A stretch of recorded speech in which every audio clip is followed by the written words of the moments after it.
अस्सलाम वालेकुम, welcome back to my channel. और उम्मीद करती हूँ आप सब लोग ठीक होंगे। मैं भी बिल्कुल खैरियत से हूँ। काफ़ी अर्से के बाद ये अपनी जो है ये वीडियो डाउनलोड कर रही हूँ। आज मैं आप लोगों को बैंगन आलू की ईजीएस्ट रेसिपी दूँगी। इसमें कुछ भी इतना मुश्किल नहीं है। सबसे पहले हम लोग ऑयल गरम करेंगे, उसमें फिर लहसुन अदरक कटा हुआ डालेंगे, थोड़ी सी कलौंजी और ज़ीरा ऐड करेंगे। उसके बाद उसमें हम अपने आलू और बैंगन को काट के वो ऐड कर देंगे।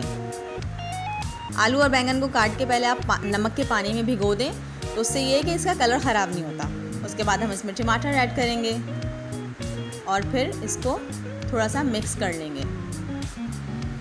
मसाले इसमें बहुत ही कम जाएंगे, कोई एक्स्ट्रा मसाला नहीं जाएगा। सिर्फ 3 मसाले, नमक, लाल मिर्च और हल्दी, ये इसमें ऐड करेंगे और उसको फिर अच्छी तरह से मिक्स कर लेंगे।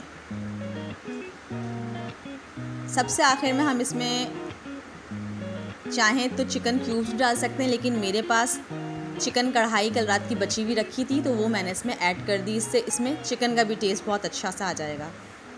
इसको अच्छी तरीके से हम भूनेंगे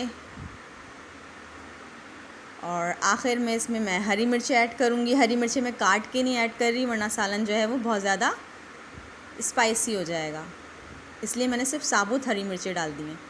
अगर किसी को पसंद है तो ऐड कर सकता है।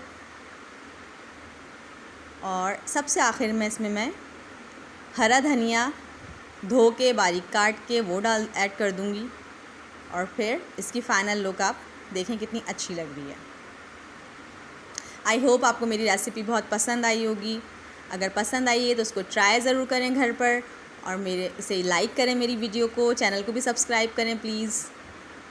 और अच्छी तरीके से सालन को एंड में भून लेंगे और ये है इसकी final look. Okay, take care, bye.